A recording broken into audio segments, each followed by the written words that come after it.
alongside Jamal Murray? That he's a good player, and he can create. He can take all the responsibility on himself, and make some great baskets or great plays. So that's he's a leader. He's one of our leaders. So we follow him. Why has this team been so much better on the road than here in Denver? We like the road. I don't know. I hope we can do the same job either way, on the road or at home. But still a long season ahead of us, and we got a lot of games left. So it's easy to turn around, I guess. As a player, you came to Denver a number of times, and I'm sure there may have been a little dread knowing that there was altitude and that sort of thing. Oh, altitude is great. Altitude is great. How do you reestablish home court advantage here? Well, you got to spend some time and get used to it. Working out, practicing, maybe putting some extra work to get that conditioning to the next level, and be ready for the games. Does this feel like an offense that suits you really well? Well, I would say that's the offense what suits the big guy. We share the ball. Yeah, we do ISO at the times, but mainly we are team-oriented offense. We all touch the ball, we all share the ball, we all set the screens. My job is to get guys open, crash. All these little things. So that suits me, and I fit right in. Does it remind you of any offenses you played in, or is it kind of newer? Well, it's hard to say because you're trying to forget what you've been through and you look ahead of you. And I'm just enjoying it right now. I mean, winning is winning, Nothing gonna substitute winning. What have you learned about that lineup with you and Yoke on the floor together? How's that evolved? We still spend not a lot of time together, but practices, also we put some work together, just talking. I guess during the season is more of verbal practices and verbal, communication, how to do one or another thing. So we have time for that. What do you like about it? About it? Yeah. If it's productive, I love it. If it's not, don't love it. Anybody else? Cool. Nicely done. You see? You see? To the art of being a great screening team. Just being willing to sacrifice for yourself to get, a teammate an open look, and a lot of times, it's a easy way to get yourself open, and it also helps when you got guys across the floor that are really capable of scoring that they got to pay attention to. Is there anything you've added to your game over, let's say, like the last 2-3 years as a shooter? Movement stuff, shots off the dribble. Early on in my career, I didn't take many threes off the dribble. The last 2-3 years, I've taken a lot more. What does that look like? Like, what type of preparation does that take to kind of add that? Tons of reps, tons and tons of reps, solo reps, live reps, game reps. How important is, based on the success you've had on the road, to reestablish home court advantage here in Denver? Oh, super important. It's a long season, ups and downs, but this got to be a place that we, come home and protect. So getting that home win the other day was really good. We got to string a couple of those together. What have you learned about Jamal Murray and how he's taken his game to the next level? He can score in a lot of ways, and you got to devote a lot of bodies to stopping him. And he's been unselfish. He's been a creator, and is really scoring at a high clip.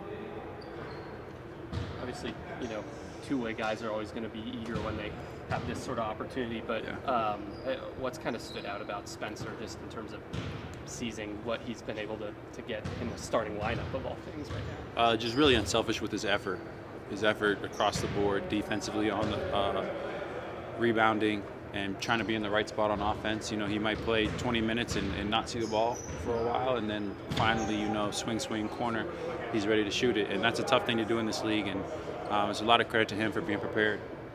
What do you like about playing zone defensively? It's just a change-up. Teams have things that they want to do. Guys have things that they want to see and get to and play off of with reads. And so a zone is a way to just interrupt that. What are some of the keys to being successful in that zone? Communication. Okay. Communication. A good zone offense will try to manipulate you, tilt you, and you know, kind of skew where your positioning is. And so being able to communicate that, see it when it's coming, and kind of almost match up when need be is important. Does it get harder the more possessions consecutively you play in it during a game? Absolutely. Just seeing the team kind of figure out a rhythm to try and counter it? Yeah, so its best use always in the league has been as a changeup. And if you keep throwing that look, teams are really good. And teams don't practice zone offense too much. But those 3-4 possessions, those are like practice. Right. So they, you know, get a little word from the coaches, come together as a team and start finding ways to exploit it and get good shots. If it's working, you stay with it, but you also know that, you know, you can put it back in your pocket and take it out again a little bit later in the game. Feels like we're seeing zone defense a lot this year. Do you think teams are getting better at attacking it just because they're seeing more of it, or is it still kind of maintaining its effectiveness as a change-up pitch? It's back and forth, and it's so team dependent. Everybody kind of uses it in that same way. I don't think it doesn't feel like there's more usage of it, especially because teams don't zone us much. Especially the first unit, they don't zone us much at all. But yeah, you know, it's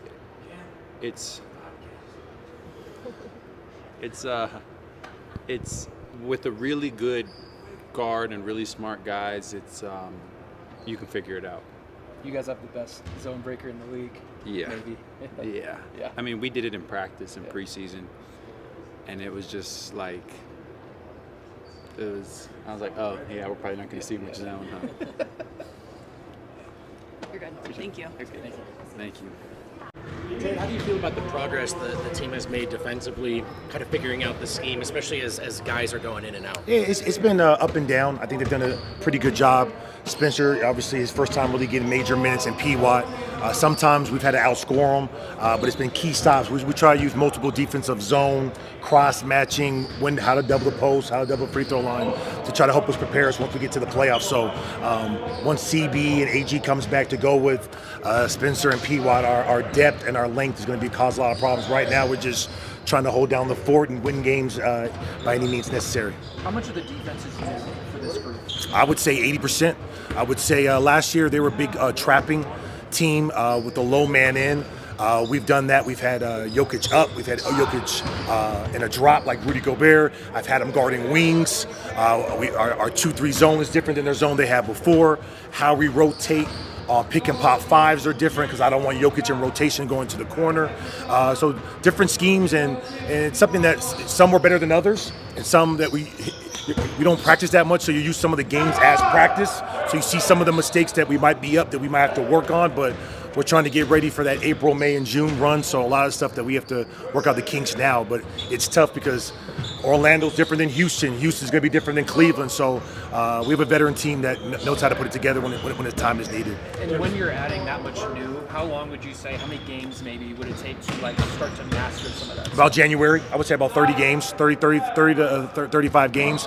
I think that this team, when you're a championship level IQ like Yoke and Murray and those guys, AG, that have been here, I think it's a little bit different where you're putting different guys at different spots. Spencer was in the G League, and now we're having him guarding Sangoon in that one. We're having that different one. So it's been a process. Not only are we teaching the players, coaches also. It's a whole different one, and we're hoping to have variety. And once we get whole, to see the capability of what we can do defensively. Historically speaking, this franchise has been so good here in Denver. Yes.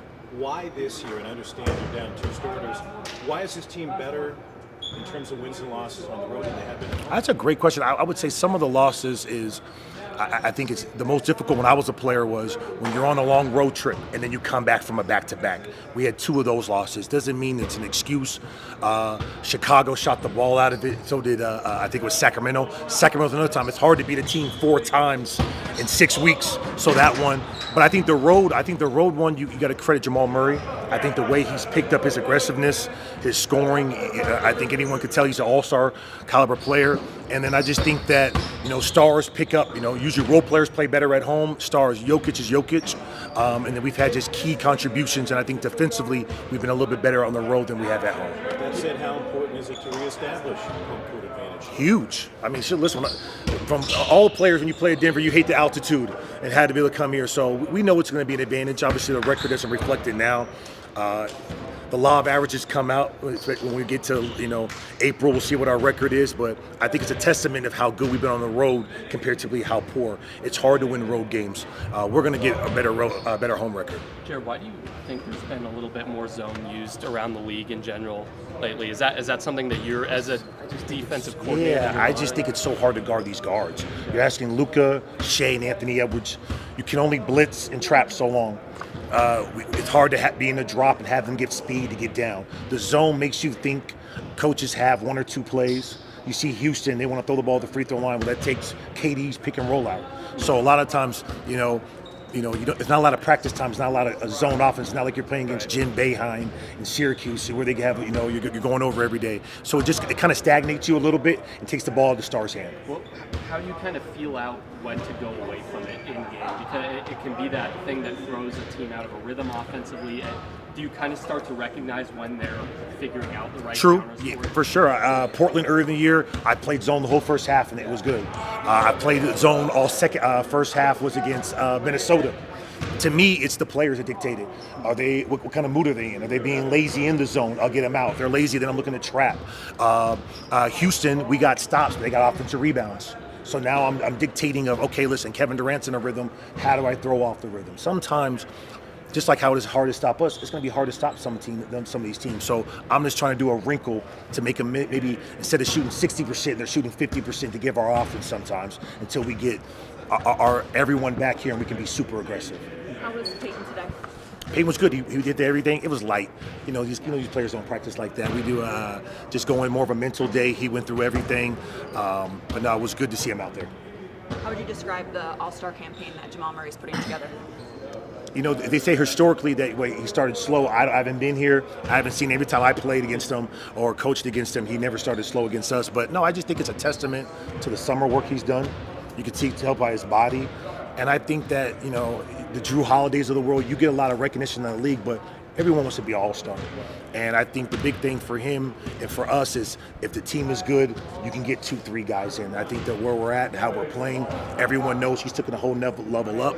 His leadership, defensively, he's been super aggressive, and I hope he gets it. And I think that if as a team we win, he'll be there. What have you learned about him defensively? Because he's a guy that, free-spirited. He's him on switches, but he's also made some really timely stops and he's been a clutch defender. Yeah, I think he's one of those vets that I played with and played against that he knows when he picks his spots. He knows the long season. I don't expect him to be a first-team all-defender when his usage rate is with the ball in his hand. He's physical. He likes to, I call him the wild card of, sometimes gamble to be able to have that, and I want him to be aggressive.